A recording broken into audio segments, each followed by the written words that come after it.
So hi everyone, welcome back to the channel. This video is very different from other videos. A lot of bits and pieces and things that have been happening where you're not sure how to do things and you're not sure did you do the right thing, etc. And then sometimes just walking on the brick wall after making a mistake. So I've had nearly 6 weeks and I've now put down my top 10 things I wish I had known before I started to travel across Europe in my motorhome. Coming up now.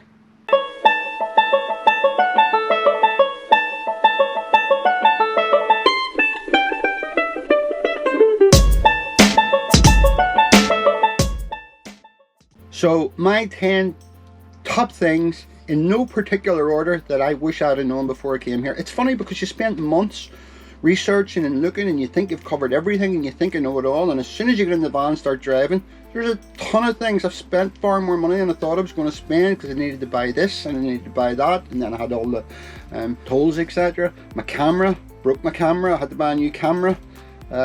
Lots of stuff around the van. Let's get started, and remember, no particular order, but I'm going to start off with color gas.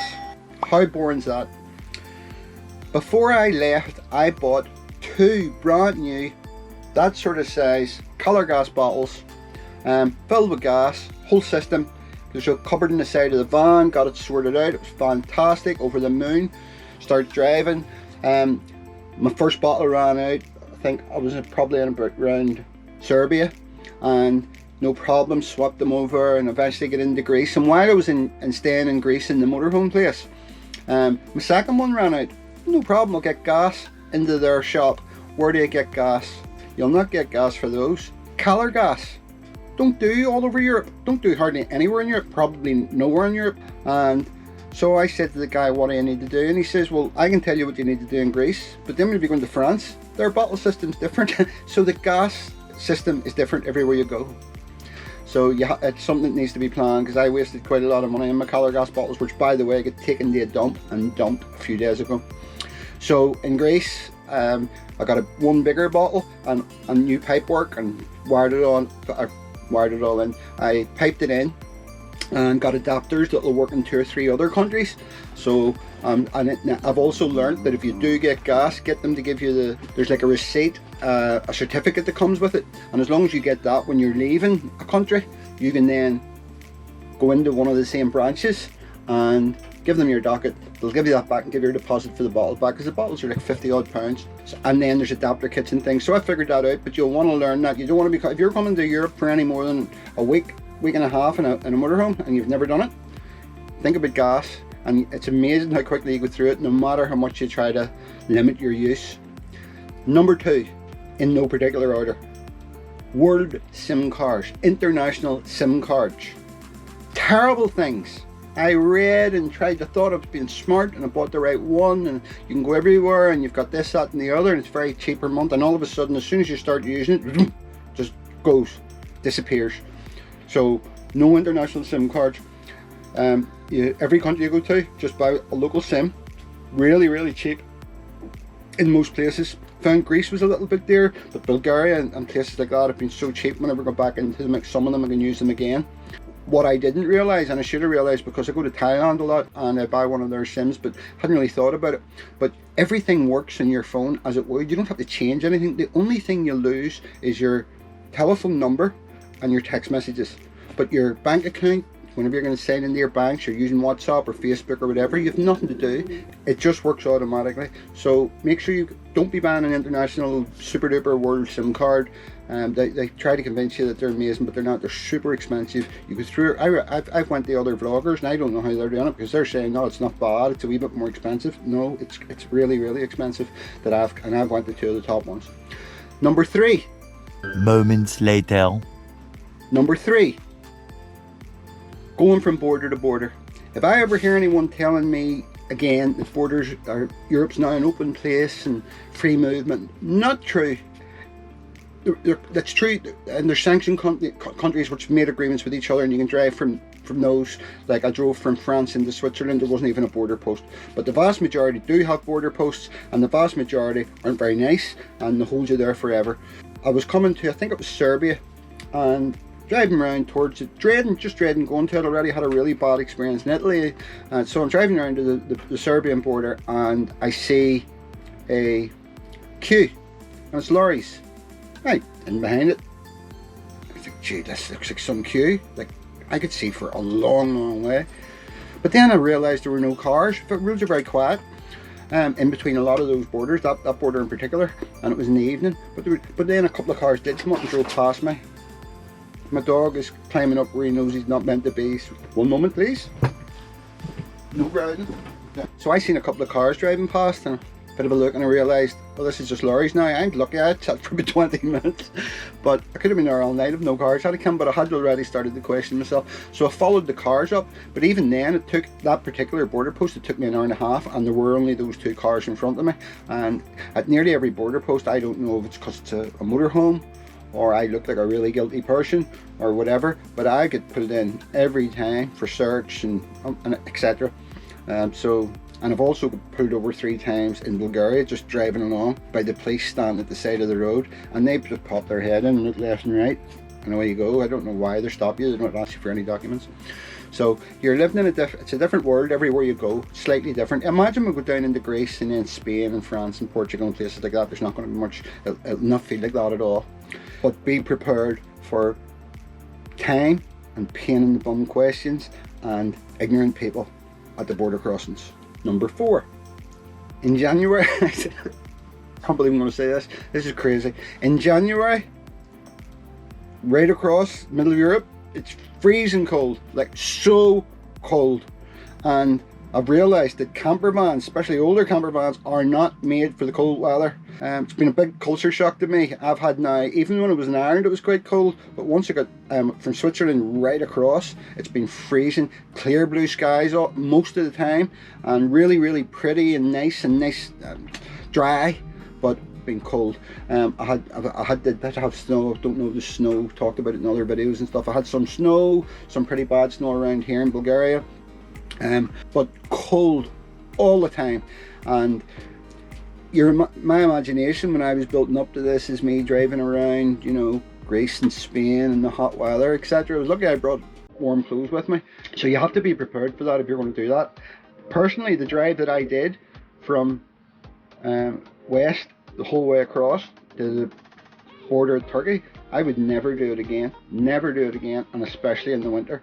But it's brilliant because it's sort of got my mind, I'm thoroughly enjoying myself, I'm having a great time, and the conditions have been so hard from that point of view that I'm so excited now that from this point on, it'll hopefully get a little bit warmer and get into nice weather. Whenever it's freezing cold, like things are harder. It's harder to wash your van, even cleaning the inside of the van properly, brushing it out. You're not, you know, if you're cold, you don't feel like that. The van has a gas heater, and the engine, if you start the engine, you can't have those going all the time. You can't use your gas too quickly unless you know exactly where you're going to get your next bottle.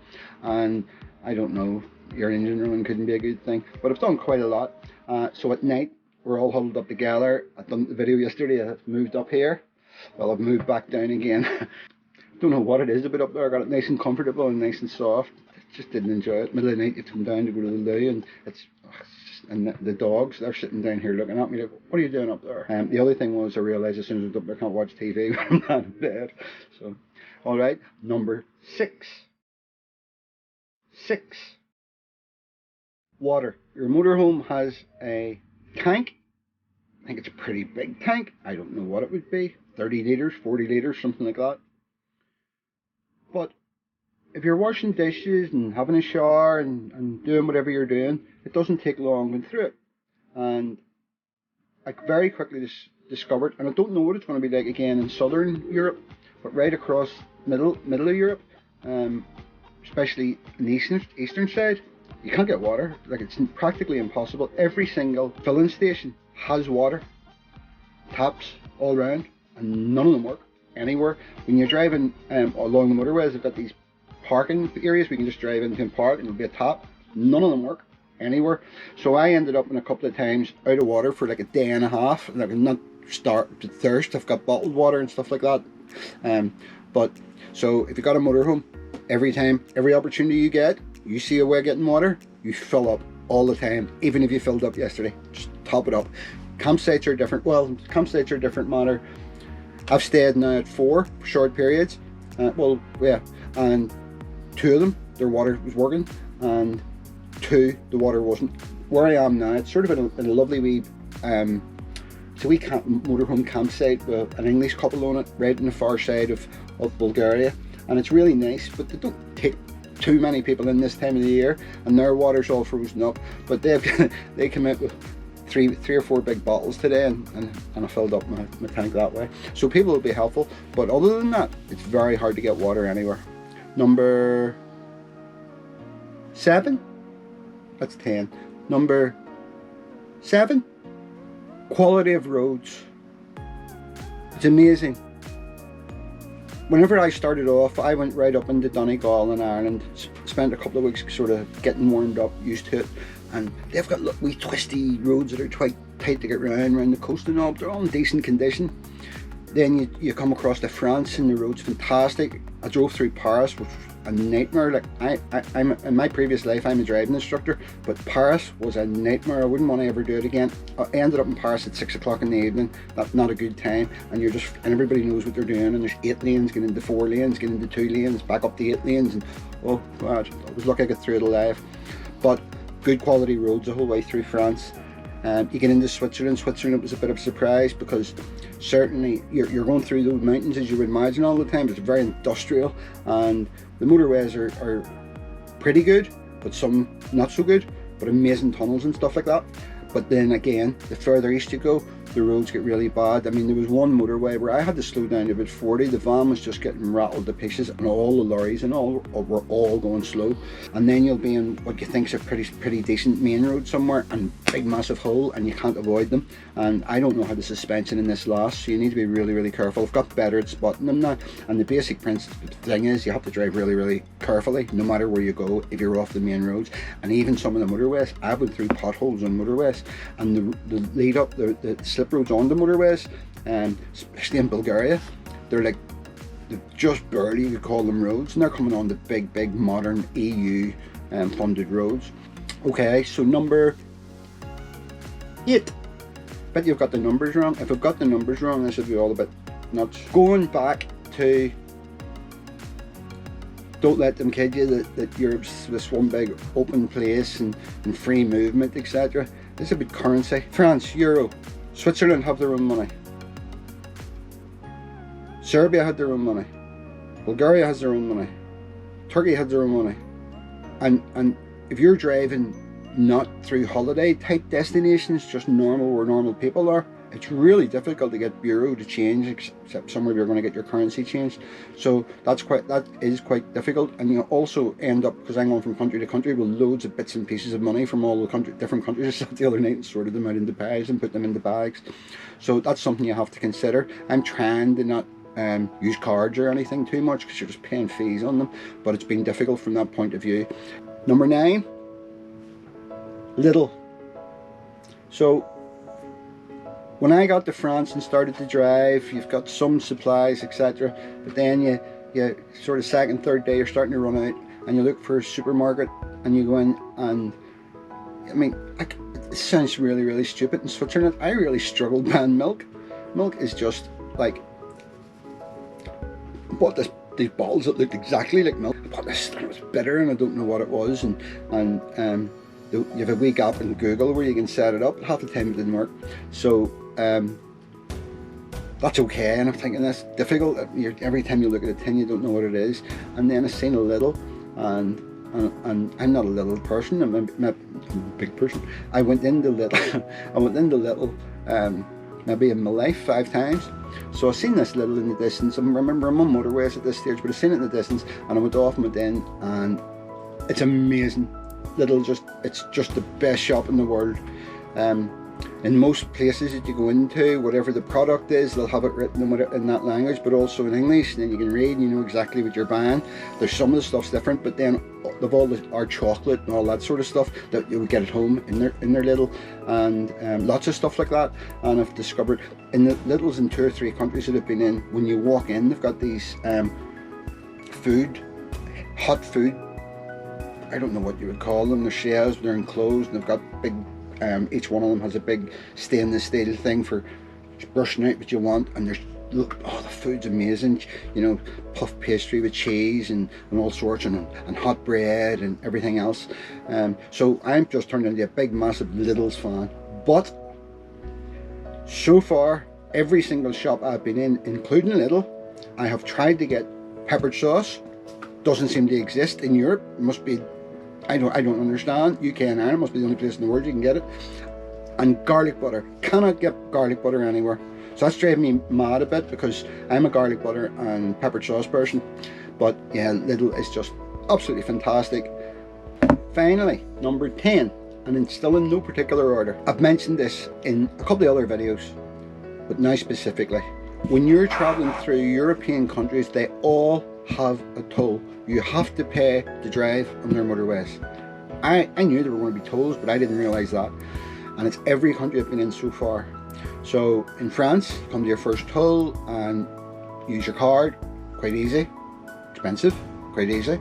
Switzerland, drive up, use your card, no problem. Didn't want to use my card, use your card, no problem, it's very easy.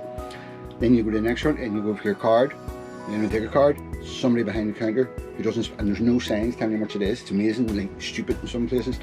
So how much? And the first time I got caught out was with the currency, because I said how much, and I had euro, and it was a different currency. What? And she didn't speak any English, and it took about 5 minutes. She took me euro in the end, but remember, you're going to have to do that. But then I got to Serbia and noticed no tolls. This is brilliant. Drove right through Serbia on the worst roads I'd been on anywhere, but I drove right through Serbia, and I was arriving at the border post, remembering again, I've had such a hard time with border posts, especially Italy before it, but again, this is Serbia, and I'm driving up, and before I got to the border, there's two like policewomen in a van standing outside in the cold, and I could see that they were looking at me and they were going to put me over on the way up, put me in. I get out of the van, a lovely girl, very friendly, and says hello, hello. She says, have you heard of, I think it's vinaigrette? Have you heard of vinaigrette?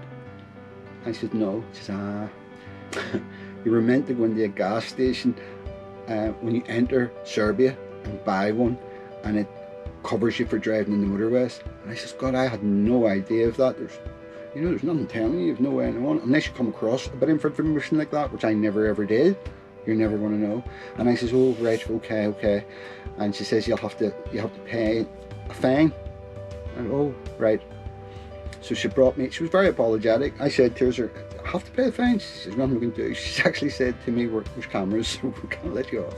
And I says, how much is it? 165 euro for driving on the worst roads I've ever driven in my life. So in Europe, we all know there's going to be tolls, but also you have to check countries that don't have tolls, because they will, I think, all use that same vinaigrette system. Bulgaria uses it. I've now been in Bulgaria a couple of times, and I've got, it's no problem. You just go into the petrol station, and most of them have a wee machine. You pay, I can't remember how much it was, 10 euro or something. That's you covered for a month.